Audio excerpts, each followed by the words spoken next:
Hello everyone, welcome back to my YouTube channel. कैसे हैं आप सब? होप आप सभी काफ़ी अच्छे होंगे। जैसा कि आप सब जानते हैं कि अब आपके जो एनुअल एग्जामिनेशन यानी कि आपके जो फाइनल टर्म के एग्ज़ाम्स हैं वो बहुत जल्दी स्टार्ट होने वाले हैं। उसकी डेट शीट तो खैर अभी नहीं आई, बट काफ़ी जल्दी आप सब जानते हैं कि जो वो आपके एग्ज़ाम्स हैं एनुअल एग्जामिनेशन वो स्टार्ट होने वाले हैं।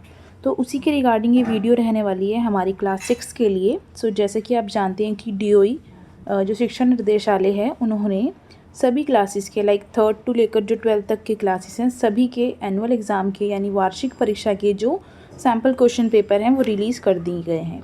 ठीक है, आज हम हमारी क्लास 6 का जो सोशल साइंस सामाजिक विज्ञान का वार्षिक परीक्षा प्रश्न उत्तर है इसको सॉल्व करेंगे। ठीक है, इसके जो सभी सोल्यूशन हैं मैंने NCERT के अकॉर्डिंग ही क्रिएट किए हैं और सभी क्वेश्चन आंसर जो हैं अगर आप अपने एग्ज़ाम में लिखेंगे आपको फुल मार्क्स मिलने से कोई नहीं रोक सकता। ठीक है, आई होप आप इस वीडियो को एंड तक देखेंगे जिससे आपकी काफ़ी हेल्प होगी। जो बच्चे इस वीडियो को एंड तक देखेंगे उनको पता चल जाएगा कि जो क्वेश्चन आंसर्स हैं वो किस तरीके के थे और कितने ईजी वे में मैंने उनको करवाया है। तो आपसे यही रिक्वेस्ट है कि वीडियो को प्लीज़ एंड तक देखें। तो चलिए स्टार्ट करते हैं अपनी वीडियो को। सबसे पहले देखते हैं कि जो हमारा क्वेश्चन पेपर है ये 60 मार्क्स का है, यानी अधिकतम अंक जो है इसके ये 60 नंबर का है। ठीक है, टाइम जो है आपके पेपर का वो रहने वाला 2.5 घंटे का, यानी 2 घंटे 30 मिनट का। 60 नंबर का जो है आपका ये क्वेश्चन पेपर होगा और जो बाकी के जो आपके 40 मार्क्स हैं जो वो आपके इंटरनल असेसमेंट के होंगे, लाइक आपकी जो नोटबुक होती है उसके और अदर जो प्रोजेक्ट्स होते हैं या फिर कुछ असेसमेंट एक्टिविटीज़ जो आपकी क्लास में कराई जाती हैं 40 मार्क्स आपके उस चीज़ के होंगे। तो 60 मार्क्स का आपका पेपर एंड 40 मार्क्स के आपके अदर इंटरनल असेसमेंट।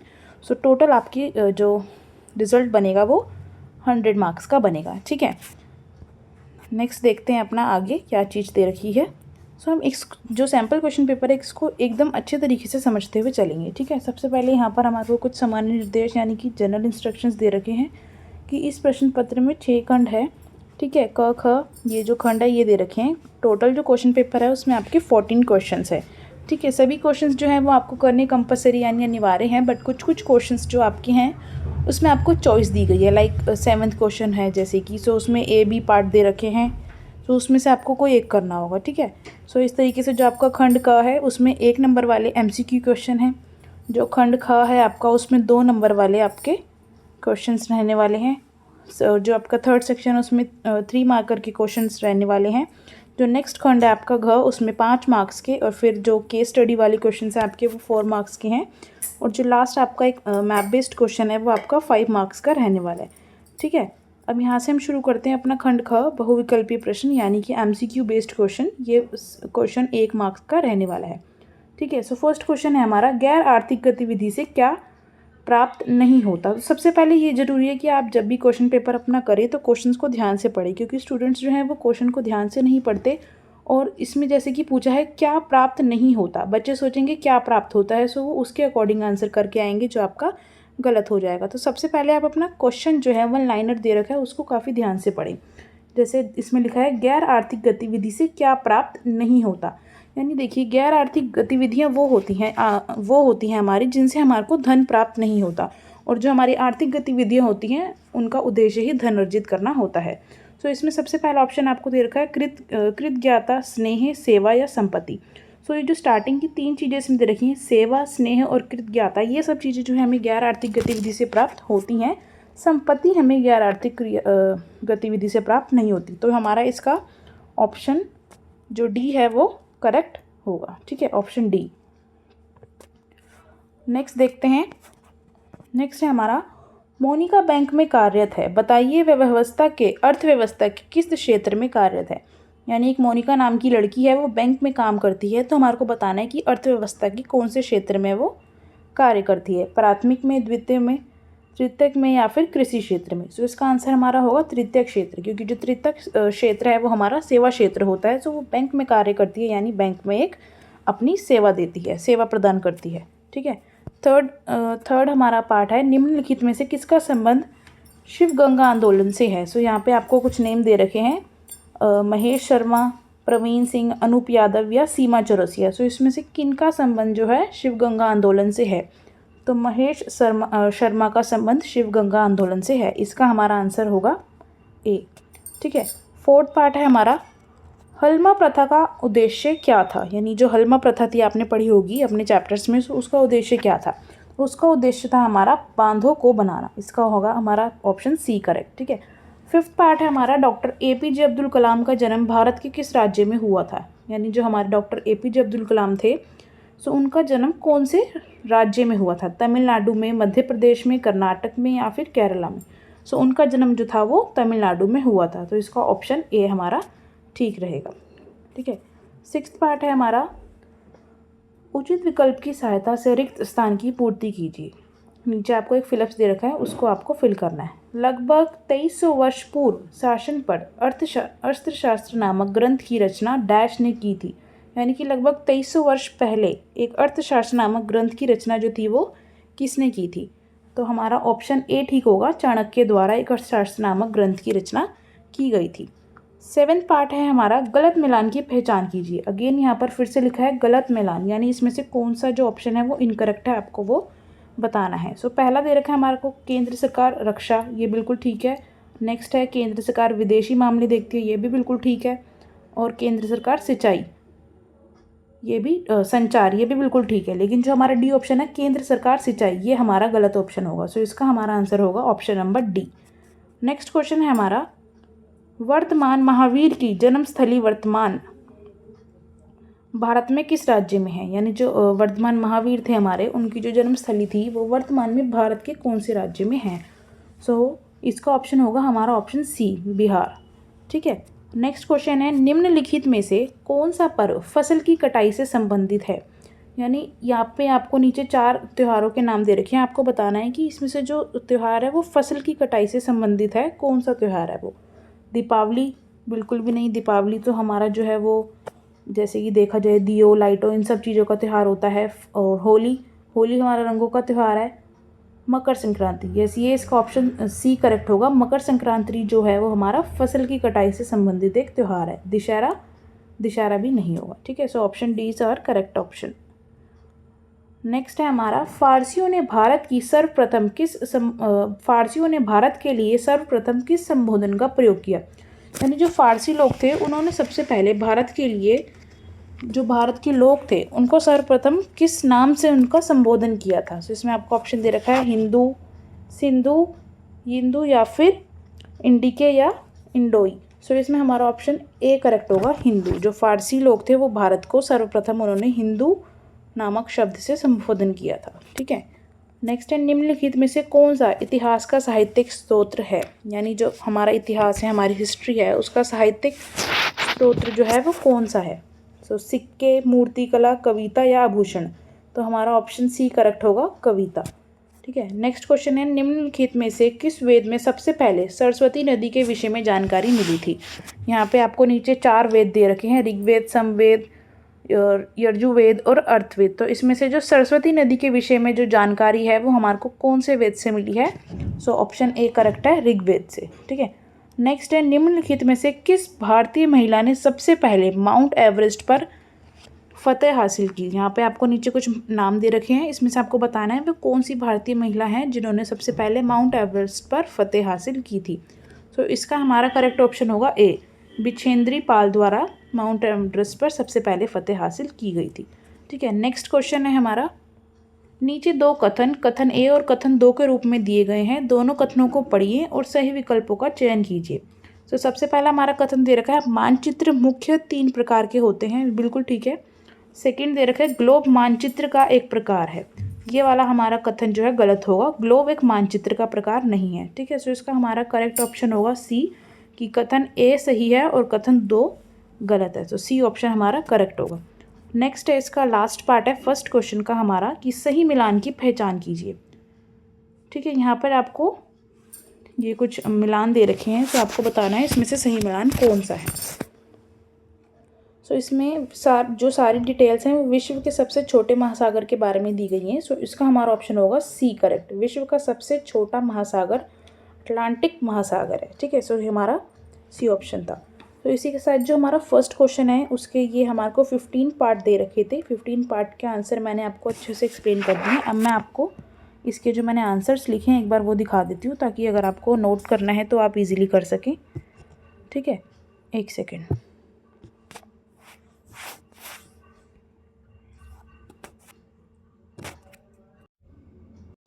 सो ये हमारे जो फर्स्ट क्वेश्चन के 15 पार्ट हैं उसके आपको आंसर ये देखने को मिल जाएंगे।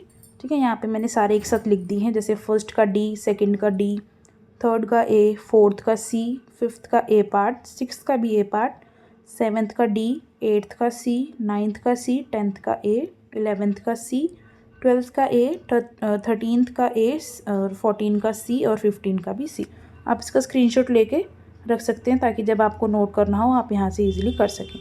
ठीक है, इसी के साथ हम अपने नेक्स्ट सेक्शन की शुरुआत करते हैं। नेक्स्ट जो हमारे 2 नंबर के क्वेश्चन है। ठीक है, यहाँ से हमारा खंड ख स्टार्ट होता है। इसमें जितने भी क्वेश्चन हैं आपके, ये 4 क्वेश्चन दे रखे हैं, ये 2 नंबर के हैं। सो आप उसी के अकॉर्डिंग आपको इसका आंसर लिखना है। बेसिकली 2 पॉइंट में लिख सकते हैं आप इसका आंसर। ठीक है, सो फर्स्ट क्वेश्चन है हमारा सेक्शन बी का, प्रतिनिधित्व आधारित लोकतंत्र को परिभाषित करें। यानी प्रतिनिधित्व आधारित जो लोकतंत्र होता है उसकी आपको डेफिनेशन लिखनी है। तो हम अपना आंसर देखते हैं।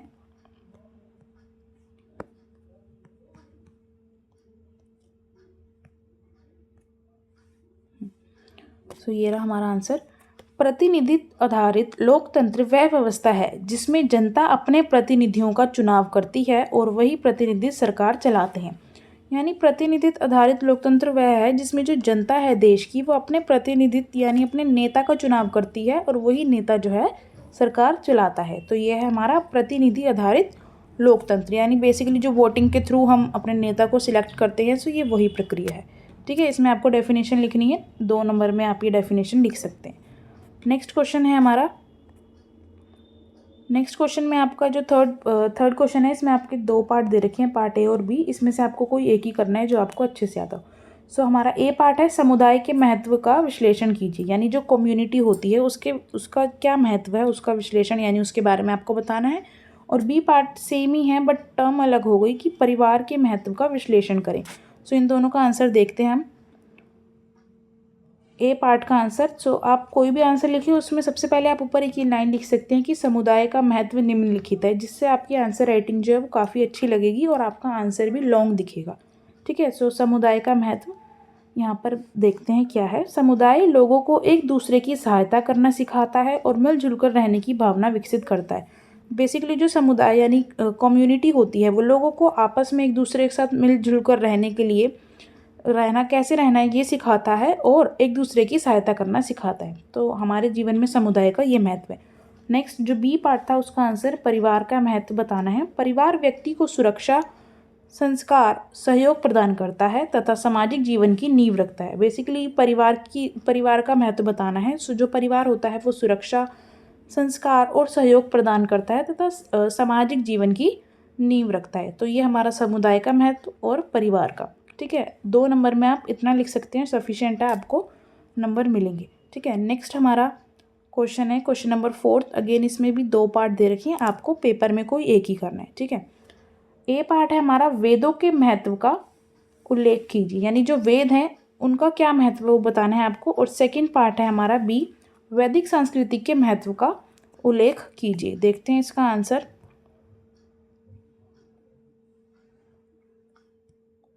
वेदों का महत्व।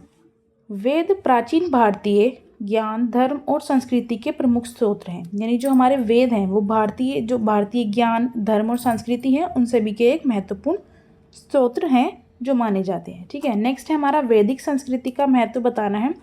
वैदिक संस्कृति ने समाज, धर्म और जीवन पद्धति को दिशा दी है। यानी जो हमारा वैदिक संस्कृति है उन्होंने हमारे समाज को, धर्म को और जो हमारे जीवन पद्धति है उसको एक दिशा दी है। सो इसलिए जो वैदिक संस्कृति है वो महत्वपूर्ण है। ठीक है, नेक्स्ट क्वेश्चन देखते हैं। नेक्स्ट क्वेश्चन हमारा 5th क्वेश्चन, सभ्यता की किन्हीं 2 विशेषताओं का वर्णन कीजिए। जो सभ्यता है उसकी क्या विशेषताएं हैं वो बताना है। तो सभ्यता की 2 विशेषताएं निम्नलिखित हैं। पहला, नगरों का विकास, यानी सभ्यता जो है उसके जरिए नगरों का विकास होता है। और सेकंड पार्ट कि ये लिखित भाषा का प्रयोग। जो सभ्यता है उसमें एक तो नगरों का विकास होता है और जो लिखित भाषा है उसका प्रयोग किया जाता है। ठीक है, नेक्स्ट देखते हैं अपना क्वेश्चन। नेक्स्ट यहाँ पे हमारा बी पार्ट जो है कंप्लीट होता है। सेक्शन बी जो है वो कंप्लीट होता है, सेक्शन सी स्टार्ट होता है। इसमें आपके 3 नंबर के क्वेश्चंस हैं। ठीक है, तो 6 क्वेश्चन में 2 पार्ट दे रखे हैं। भारत की समृद्ध विविधता की व्याख्या उदाहरण सहित कीजिए। यानी जो भारत है उसमें समृद्ध विविधता पाई जाती है, तो उसकी हमारे को व्याख्या करनी है कि किस प्रकार और कैसे पाई जाती है। देखते हैं अपना आंसर क्वेश्चन नंबर 6 का। ठीक है, ये रहा।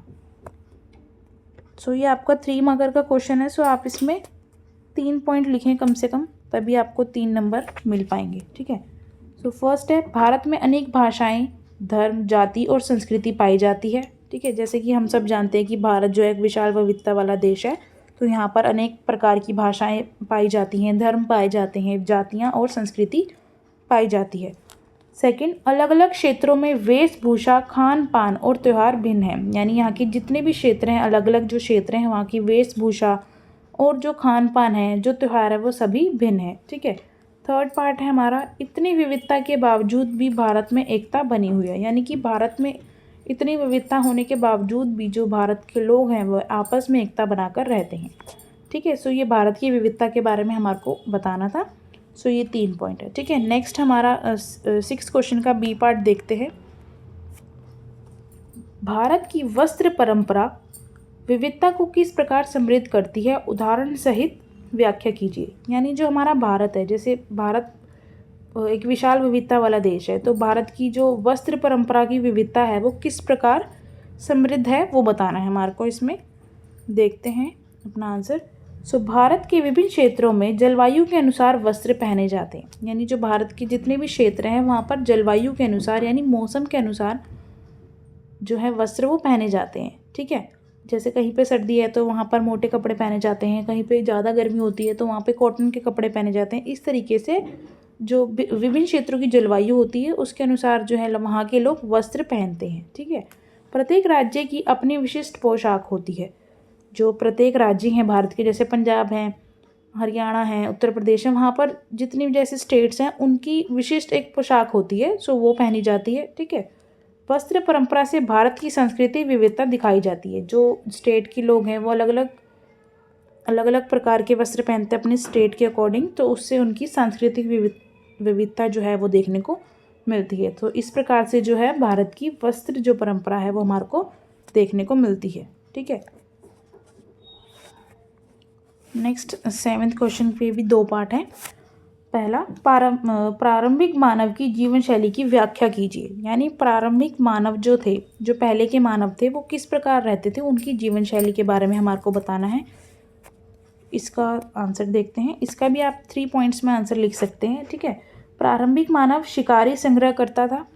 यानी जो पहले के जो मानव थे वह शिकार करके अपना जो भोजन है वो करते थे। ठीक है, सेकंड, वह गुफाओं और पेड़ों में रहते थे। उनके पास रहने के लिए घर तो होते नहीं थे, तो वो गुफाओं में रहते थे और पेड़ों के नीचे रहते थे। ठीक है, भोजन के लिए वह शिकार और कंदमूल फल पर निर्भर रहते थे। यानी भोजन के लिए वो या तो शिकार करते थे या फिर जो पेड़ों पे ही फल फूल लगे होते थे वो सब तोड़कर खाते थे, तो वो इन सब चीज़ों पर ही निर्भर रहते थे। ठीक है, नेक्स्ट पार्ट देखते हैं इसका।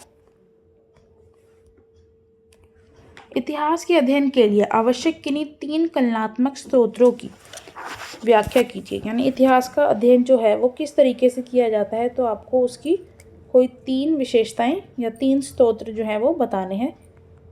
ठीक है, सो इतिहास का अगर हम देखें, इतिहास के स्रोत, तो सबसे पहले हमारे को देखने को मिलता है मूर्तियाँ। उस समय की कला और धार्मिक विशेषताओं की जानकारी देती हैं। जो मूर्तियाँ हैं वो उस समय की, यानी इतिहास की जो से समय की बात हो रही है उस समय की धार्मिक विश्वासों की जानकारी और उस समय की कला और धार्मिक विश्वासों के बारे में हमारे को बताती हैं। सेकंड, चित्रकला लोगों के जीवन और कार्यों को दर्शाती हैं। यानी जो चित्रकला होती थी वो मिलती थी, तो उसमें लोगों का जो जीवन है और उनके जो कार्य हैं वह वो सब चीज़ें दर्शाती थी। थर्ड, स्मारक यानी कि जो भवन मॉन्यूमेंट्स बने होते थे वो तत्कालीन स्थापत्य कला और समाज की जानकारी देते थे। जो हमारे भवन या फिर जो स्मारक होते थे वो तत्कालीन स्थापत्य की और वहाँ की जो समाज था उसकी जानकारी देते थे। ठीक है, नेक्स्ट देखते हैं हमारा सेक्शन घ। यहाँ पर हमारे 5 मार्कर के क्वेश्चन स्टार्ट हो जाते हैं। सो 8th क्वेश्चन का ए पार्ट देखते हैं। ग्राम पंचायत के कार्यों की समीक्षा करें। आपने ग्राम पंचायत के बारे में तो पढ़ा ही होगा, सो अब आपको ग्राम पंचायत के जो कार्य हैं वो बताने हैं। ठीक है, सो आप सबसे पहले ये लाइन लिख सकते हैं कि ग्राम पंचायत के कार्य निम्नलिखित हैं। इसमें हमारा फर्स्ट जो पॉइंट है वो दे रखा है, गांव में सफाई और स्वच्छता की व्यवस्था करना। यानी ग्राम पंचायत का सबसे पहले जो कार्य है वो है कि जो गांव है, जिस भी गांव की वो ग्राम पंचायत है, उसका ये कार्य है कि गांव में सफाई और स्वच्छता का आवश्यक ध्यान रखना और उन सब चीज़ों की व्यवस्था करना। सेकंड, सड़क, नाली और कुएं जैसी सुविधाओं का विकास करना। जो गांव है वहाँ पर सड़क अगर टूटी हुई है उसको बनवाना, नालियाँ साफ़ करवाना, कुएं अगर टूट गए हैं या नहीं है तो वो सब चीज़ें बनवाना, इन सभी सुविधाओं का विकास करना भी ग्राम पंचायत का एक मुख्य कार्य है। पीने के पानी की व्यवस्था करना, गांव के सभी लोगों को पीने का स्वच्छ जल मिल रहा है या नहीं मिल रहा है, ये भी हमारी ग्राम पंचायत का ही एक कार्य है। फोर्थ, गांव के विकास कार्यों की योजना बनाना। यानी कि जो गांव है वो किसी भी चीज़ में अगर पिछड़ा हुआ है या कोई भी चीज़ गांव के लोगों के पास नहीं है तो गांव के विकास कार्यों के लिए योजना बनाना भी ग्राम पंचायत का ही कार्य है। फिफ्थ है हमारा पॉइंट, सरकारी योजनाओं को ग्राम स्तर पर लागू करना। यानी जितनी भी सरकारी योजनाएं हैं, जैसे कोई हमारी भारत सरकार निकालती है कोई भी योजना, जैसे मनरेगा वाली हो गई, या फिर जो हमारे किसान होते हैं उनको किसी भी चीज़ की सुविधा मिलनी, तो वो जो सरकारी स्तर पर जो लागू होती हैं उनको ग्राम स्तर पर लागू करना, ताकि जो हमारे गांव के सभी लोग हैं उन सबको उन योजनाओं का लाभ मिल सके। तो ये सभी जो कार्य हैं हमारे ग्राम पंचायत के कार्य हैं। ये मोस्ट इंपॉर्टेंट क्वेश्चन है, आपसे पेपर में पूछा जा सकता है। सो आप 5 नंबर की क्वेश्चन में ये 5 पॉइंट लिख सकते हैं, काफ़ी ईजी भी हैं और आपको नंबर भी मिल जाएंगे। ठीक है, नेक्स्ट हमारा पार्ट देखते हैं, इसका पार्ट बी, ग्राम पंचायत की कार्यशैली में सुधार हेतु 5 सुझाव दीजिए। यानी जो ग्राम पंचायत है वो कार्य तो करती है, पर जो उसकी कार्यशैली है उसमें कुछ अगर आपको लगता है कि सुधार करने चाहिए तो आप उसमें सुझाव दीजिए। बेसिकली आपको ग्राम पंचायत की जो कार्यशैली है उसमें सुधार के लिए कोई 5 सुझाव बताने हैं। ठीक है, तो यहाँ पे हमारा ये आंसर है। तो आप ऐसे लिख सकते हैं कि ग्राम पंचायत की कार्यशैली में सुधार हेतु निम्नलिखित कुछ हमने नीचे पॉइंट्स दिए हैं। ठीक है, सबसे पहला, ग्राम सभा की नियमित बैठकें कराई जाएं। तो सबसे पहले तो यही है कि जो हमारी ग्राम पंचायत हैं उसमें नियमित रूप से बैठकें कराई जाएं, ताकि जो गांव के लोग हैं उनकी किसी भी प्रकार की समस्या है जो हल नहीं हो पा रही, तो वो उन बैठकों के थ्रू वो अपनी बात रख पाएँ और उनकी उन समस्याओं का हल किया जा सके। ठीक है, नियमित बैठकें कराई जाएं। सेकंड, सभी कार्यों में पारदर्शिता दिखाई जाए। यानी जितने भी कार्य हैं या जितने भी मुद्दे हैं उन सभी में पारदर्शिता यानी ट्रांसपेरेंसी हो, कि ये नहीं कि इस मुद्दे पे ही बात की जा रही है, कोई दूसरा मुद्दा है उसके बारे में बात नहीं की जा रही। तो सभी मुद्दों को एक ही नज़रिए से बिल्कुल अच्छे तरीके से लेकर चलना है, उन सभी में पारदर्शिता होनी चाहिए। ठीक है, थर्ड है हमारा, ग्रामीणों की भागीदारी बढ़ाई जाए। यानी जो गांव के जो लोग हैं वहीं पे जो रह रहे हैं ग्रामीणों की, उनकी भागीदारी ग्राम पंचायतों में बढ़ाई जाए, ताकि जो ग्राम पंचायत है वो और अच्छे से कार्य कर सके। फोर्थ, धन का सही प्रयोग सुनिश्चित किया जाए। यानी जो भी धन होता है ग्राम पंचायत के पास वो सही कार्यों में ही लगाया जाए, अच्छे से उस चीज़ का धन का प्रयोग करके उस चीज़ों में सुधार लाया जाए। फिफ्थ, शिकायतों के लिए उचित व्यवस्था की जाए। यानी यदि कोई व्यक्ति शिकायत कर रहा है तो उसकी शिकायत को सुना जाए, उस चीज़ में भी अच्छी व्यवस्था करी जाए। तो ये सभी जो मुद्दे हैं इनमें ग्राम पंचायत में सुधार करने की आवश्यकता है। ठीक है, 9th क्वेश्चन देखते हैं अपना। 9th क्वेश्चन है, आर्थिक क्षेत्रों में आर्थिक गतिविधियों का वर्गीकरण किस प्रकार किया जाता है, उदाहरण सहित वर्णन कीजिए। यानी जो हमारे आर्थिक क्षेत्र हैं उनमें आर्थिक गतिविधियों का वर्गीकरण किस प्रकार किया जाता है ये बताना है हमारा। जो हमारे 3 क्षेत्र हैं, सबसे पहले ये तो आपने पढ़े ही हैं कि प्राथमिक क्षेत्र, द्वितीयक क्षेत्र और तृतीयक क्षेत्र। ठीक है, ये 3 क्षेत्र हैं। सबसे पहला प्राथमिक क्षेत्र में आता है हमारा कृषि, पशुपालन, मछली पालन। ठीक है, द्वितीयक क्षेत्र में हमारा आता है उद्योग, कारखाने, वस्तुओं का निर्माण। और जो हमारा तृतीयक सेवा क्षेत्र है, जैसे कि शिक्षा, एक शिक्षक जो स्कूल में जाके अपनी शिक्षा की सेवा देता है, और परिवहन और व्यापार। ठीक है, प्रत्येक क्षेत्र आर्थिक विकास में योगदान देता है। यानी ये जितने भी क्षेत्र हैं ये देश के आर्थिक विकास में योगदान देते हैं। ये सभी क्षेत्र एक दूसरे पर निर्भर होते हैं। यानी ये जितने भी क्षेत्र हैं ये एक दूसरे पर निर्भर है। जो प्राथमिक है वो द्वितीयक क्षेत्र पर, द्वितीयक तृतीय पर, इसी तरीके से ये जो तीनों क्षेत्र हैं एक दूसरे से इंटरकनेक्ट हैं और एक दूसरे पर निर्भर है। इसलिए जो प्रत्येक हमारे आर्थिक विकास में है ये तीनों क्षेत्र योगदान देते हैं। ठीक है, ये क्वेश्चन भी इम्पॉर्टेंट है, आपसे पूछा जा सकता है एग्जाम में। तो इसी के साथ हमारा खंड ग खत्म होता है। अब हमारा जो ये केस स्टडी आधारित प्रश्न है ये स्टार्ट होते हैं यहाँ से। तो इसमें बेसिकली आपको एक बुक की ही पैसेज दी गई है, ठीक है। आपकी बुक में से ही किसी भी चैप्टर का एक पैराग्राफ उठा लिया जाएगा और उसी से रिलेटेड आपको नीचे की कुछ 3 क्वेश्चंस दे रखे हैं, इसके आंसर आपको देने हैं, ठीक है। सो इसके आंसर आपको इजीली इन पैराग्राफ में मिल जाएंगे। आप इस पैराग्राफ को 2-3 बार कम से कम अच्छे से एग्जाम में रीड आउट करें। सो आपको इसी में ही इनके आंसर इजीली मिल जाएंगे। पहली, दूसरी, तीसरी लाइन में ही इनके आंसर्स होते हैं, बट शर्त यह है कि आपको इनको अच्छे से रीड आउट करना पड़ेगा। अगर आप ऊपर ऊपर से पढ़ेंगे तो आपको आंसर्स नहीं मिलेंगे, ठीक है। तो क्वेश्चन नंबर 10 हम अपना पढ़ते हैं। अनुच्छेद को पढ़िए एवं दिए गए प्रश्नों के उत्तर दीजिए। पर्वतीय भूभाग सामान्य रूप से खड़े ढलानों के साथ उबड़ खाबड़ या ऊंचे नीचे होते हैं, इसलिए कुछ ही घाटियों में नियमित रूप से कृषि की जाती है। यानी ये कह रहा है कि जो पर्वतीय भूभाग होते हैं हमारे, वो सामान्य रूप से खड़े ढलानों के साथ साथ उबड़ खाबड़ और ऊंचे नीचे होते हैं, इसलिए ही घाटियों में नियमित रूप से कृषि की जा सकती है।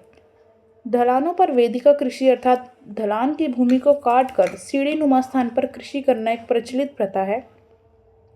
यानी वहाँ पर जो है ढलानों की भूमि को काट कर सीढ़ी नुमा स्थान पर कृषि करना वहाँ की एक प्रचलित प्रथा मानी जाती है। विश्व भर के अनेक पर्वतीय क्षेत्र कृषि की जगह पशुपालन को अधिक महत्व दिया जाता है। यानी जो विश्व भर के हमारे पर्वतीय क्षेत्र हैं वहाँ पर कृषि की जगह पशुपालन यानी जानवरों को पालना, इसको कृषि की जगह अधिक महत्व दिया जाता है। पर्यटन पर्वतीय लोगों की आय का सबसे महत्वपूर्ण साधन है, ठीक है। जो पर्यटन है, जो वहाँ पर लोग घूमने आते हैं, टूरिस्ट है, वो पर्वतीय जो लोग हैं उनकी आय का एक महत्वपूर्ण साधन है। पर्वतों की स्वच्छ हवा और मनोहर प्राकृतिक दृश्य सभी पर्यटकों को आकर्षित करते हैं। कुछ पर्यटक पर्वतों पर साहसिक खेलों के लिए भी जाते हैं। यानी कुछ जो टूरिस्ट हैं वो जो पर्वत हैं वहाँ पर कुछ खेल होते हैं उनके लिए ही जाते हैं, जैसे कि साइकिलिंग, हाइकिंग, पर्वतारोहण और पैराग्लाइडिंग।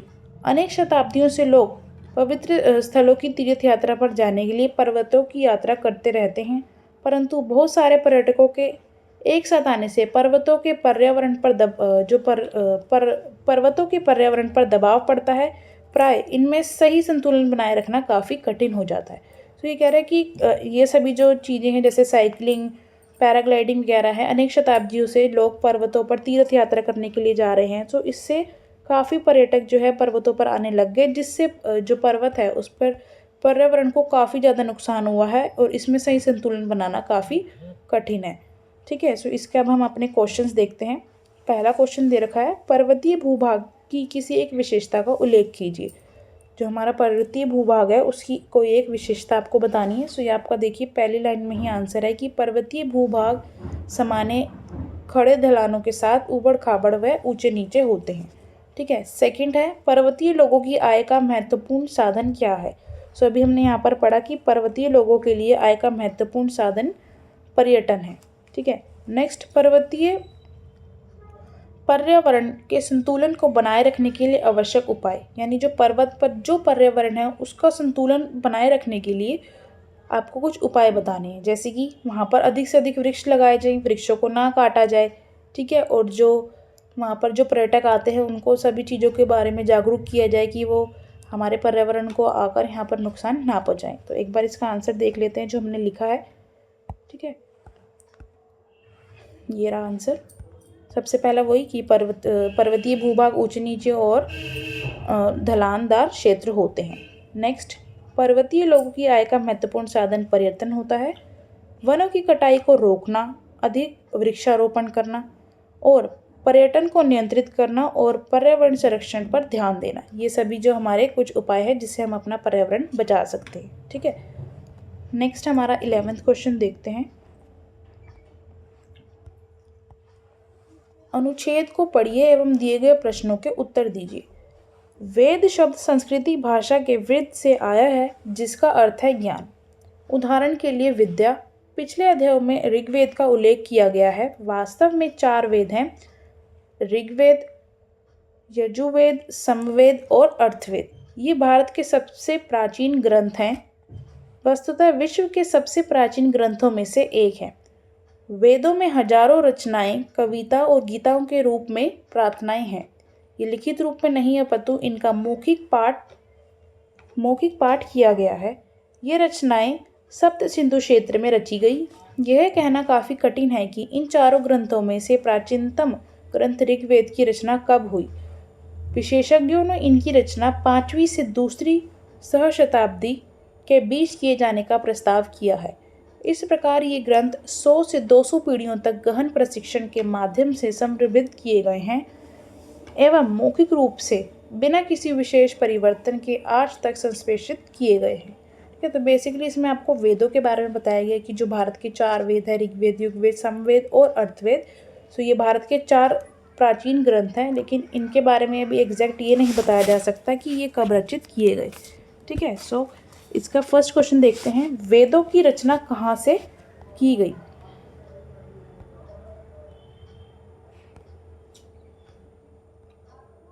वेदों की रचना सप्त सिंधु क्षेत्र से की गई। ठीक है, नेक्स्ट है हमारा क्वेश्चन, सबसे प्राचीनतम वेद कौन सा है।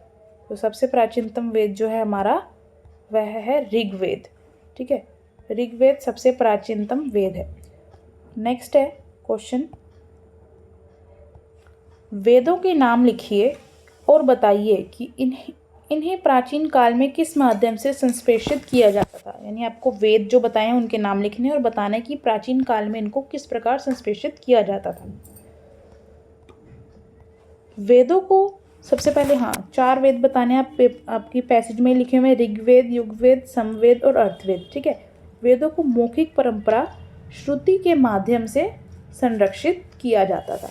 ठीक है, अब हमारे नेक्स्ट पैसेज जो है दे रखी है, ये देखते हैं। ठीक है,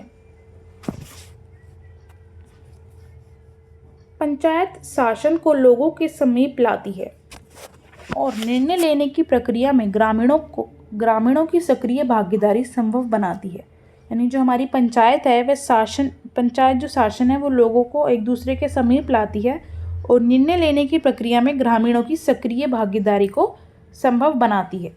ठीक है, यही कारण है कि पंचायती व्यवस्था, जिसे पंचायती राज के नाम से जाना जाता है, स्वयं शासन का एक रूप है। ठीक है, जो हमारी पंचायत राज है उसको, पंचायती व्यवस्था उसको पंचायती राज के नाम से जाना जाता है, जो एक स्वयं शासन का रूप मानी जाती है। ठीक है, अब यहाँ पर आपको ये एक डायग्राम दे रखा है, जिला स्तर, जिला पंचायत, जिला परिषद, खंड स्तर यानी खंड पंचायत, पंचायत समिति, मंडल परिषद, ग्राम स्तर यानी ग्राम परिषद और ग्राम पंचायत। ठीक है, अब हमारा जो क्वेश्चन है इसका ये देखते हैं, उपयुक्त अनुच्छेद शासन की किस व्यवस्था को दर्शाता है। जो ये हमारे को अनुच्छेद दिया है ये शासन की कौन सी व्यवस्था को दर्शाता है, तो ये बताना है आपको।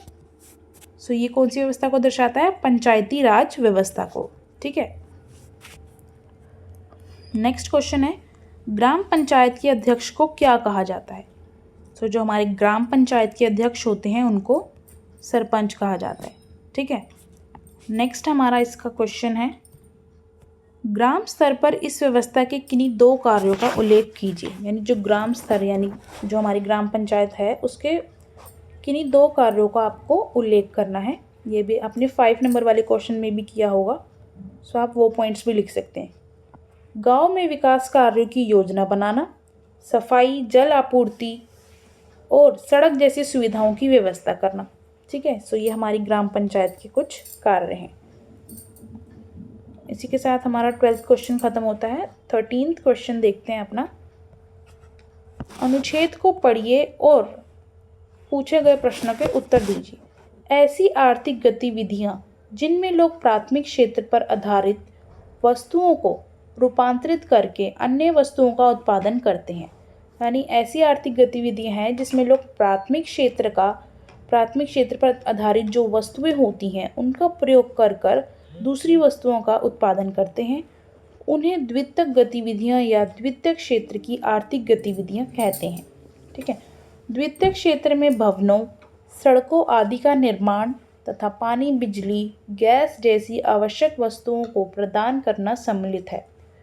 इसमें उद्योग तथा उत्पादन इकाइयों में उत्पादन का विनिर्माण भी सम्मिलित है, जिसमें प्राथमिक क्षेत्र से कच्ची सामग्री को रूपांतरित करके बेचते हैं या स्वयं उपभोग करते हैं।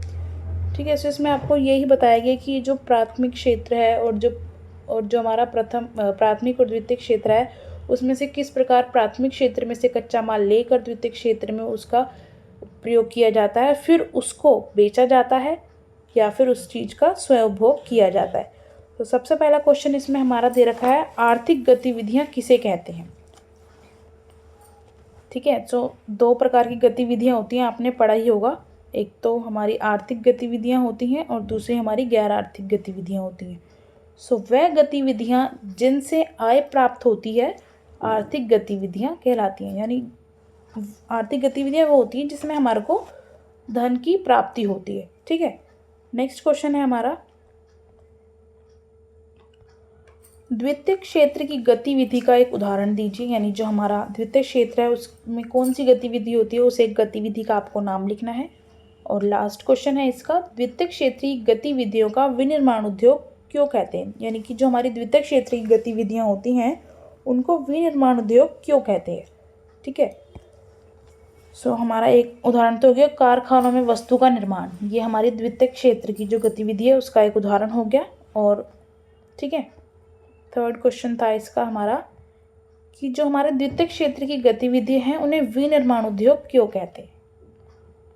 सो द्वितीयक क्षेत्र की गतिविधियों को विनिर्माण उद्योग इसलिए कहते हैं क्योंकि इसमें प्राथमिक क्षेत्र से प्राप्त कच्चे माल को उपयोगी वस्तु में परिवर्तित किया जाता है। यानी इसको हम विनिर्माण उद्योग इसलिए कहते हैं कि जो हमारा द्वितीयक क्षेत्र है ना उसमें जो प्राथमिक क्षेत्र से प्राप्त हमारा कच्चा माल होता है उसका प्रयोग करके उसको उपयोगी वस्तु के रूप में परिवर्तित किया जाता है। ठीक है, सो ये था हमारा इसका आंसर। अब हमारा नेक्स्ट लास्ट पार्ट है खंड च यानी मानचित्र कौशल पर आधारित प्रश्न। सो भारत के राजनीतिक रेखा मानचित्र पर निम्नलिखित में से किन्हीं 5 स्थानों की पहचान और उनके नाम लिखिए। आपको पेपर में ये एक मैप मिलेगा, नीचे जैसे दे रखा है इंडियन पॉलिटिकल मैप। सो इसमें आपको यहाँ पर 6 राज्यों के नाम दिए गए हैं, लोथल, राखीगढ़ी, मगध, काशी, मुंबई और चेन्नई। सो इसमें से आपको जो से भी 5 राज्य अच्छे से पता हो वो आपको मैप में फिल करने हैं। ठीक है, देखते हैं अपना आंसर। ठीक है, सो जो आपको ये ऊपर 5 राज्य फिल करने हैं, हम इसका आंसर देख लेते हैं। सबसे पहले हमारे को दे रखा है लोथल। सो जो लोथल है वो हमारा भोपाल यानी कि एमपी में पड़ेगा। ठीक है, लोथल हमारा भोपाल एमपी मध्य प्रदेश में पड़ेगा। सेकंड दे रखा है राखीगढ़ी। सो राखीगढ़ी जो इसको रायगढ़ भी कहते हैं और ये छत्तीसगढ़ में पड़ेगा। ठीक है, छत्तीसगढ़। थर्ड दे रखा है आपको मगध जो कि बिहार में पड़ेगा। ठीक है, अभी मैं आपको ये लिख के बता रही हूँ, फिर अभी मैं आपको इसको मैप में फिल करके भी दिखाऊंगी। काशी जो है हमारा पड़ेगा उत्तर प्रदेश में। ठीक है, उत्तर प्रदेश। सेकंड मुंबई महाराष्ट्र में पड़ेगा और जो हमारा चेन्नई है वो तमिलनाडु में पड़ेगा। अब इसको एक बार मैप पे जल्दी से फिल करके दिखा देती हूँ मैं आपको। ठीक है, आप अपना जो मैप है वो एग्ज़ाम में पेंसिल से फिल करें ताकि कुछ थोड़ा बहुत गलत भी हो गया है सो आप उसका रफ करके फिर ईजिली ठीक कर पाएँ। ठीक है, सबसे पहला था हमारा लोथल जो हमारा पड़ेगा एमपी में। सो भोपाल आपका यहाँ पर पॉइंट आउट करके भोपाल एमपी में ये आप इस तरीके से लिखेंगे। ठीक है, तो नेक्स्ट है राखीगढ़ यानी कि रायगढ़ जो हमारा पड़ेगा छत्तीसगढ़ में यहाँ पर। ठीक है, राखीगढ़ी।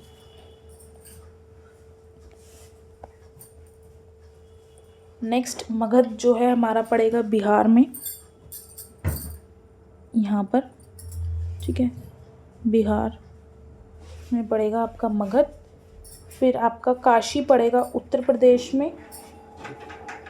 उत्तर प्रदेश आपका यहाँ पर है, उत्तर प्रदेश में काशी पड़ेगा।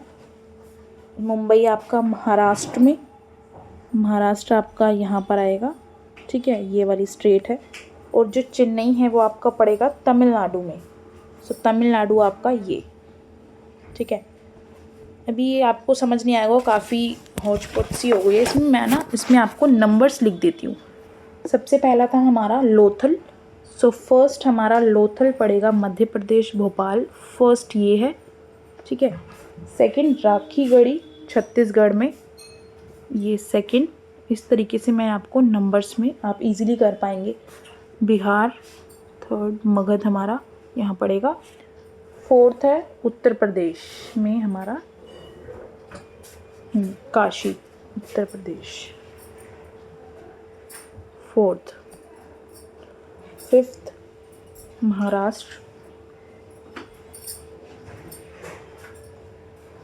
और लास्ट हमारा चेन्नई, तमिलनाडु। ठीक है, सो इस तरीके से फर्स्ट आपका ये लोथल, सेकंड आपका छत्तीसगढ़ में हमारा रायगढ़, थर्ड आपका मगध जो है वो बिहार में, काशी आपका उत्तर प्रदेश में, ठीक है, और फिफ्थ हमारा मुंबई महाराष्ट्र में और चेन्नई हमारा तमिलनाडु में। सो इसी के साथ जो हमारा ये मैप वाला क्वेश्चन था ये भी कंप्लीट होता है। आई होप आपको वीडियो अच्छे से समझ आई होगी और मैं आपको ये एडवाइस करूँगी जो ये आपके केस स्टडीज़ वाले क्वेश्चन है ना, ये क्वेश्चन नंबर 10 से 13 तक ये आपके स्कोरिंग क्वेश्चन है। सो आप इनको काफ़ी अच्छे से इनके आंसर राइटिंग एकदम कर कर आएँ, एकदम स्पेस छोड़कर खुला खुला लिख कर आएँ ताकि टीचर इजीली इसको चेक करता जाए। सो आप ये क्वेश्चन काफ़ी स्कोरिंग है, सो इनको छोड़ना नहीं। और जो बाकी के जो ऊपर के क्वेश्चंस हैं वो भी काफ़ी इजी हैं, सारे आपके एनसीईआरटी के ही क्वेश्चंस हैं, काफ़ी इजी क्वेश्चंस हैं। ठीक है, सो आई होप आपको वीडियो पसंद आई होगी। वीडियो पसंद आई तो चैनल को लाइक शेयर सब्सक्राइब करना ना भूलें। Thank you so much for watching this video. Till then take care and bye bye.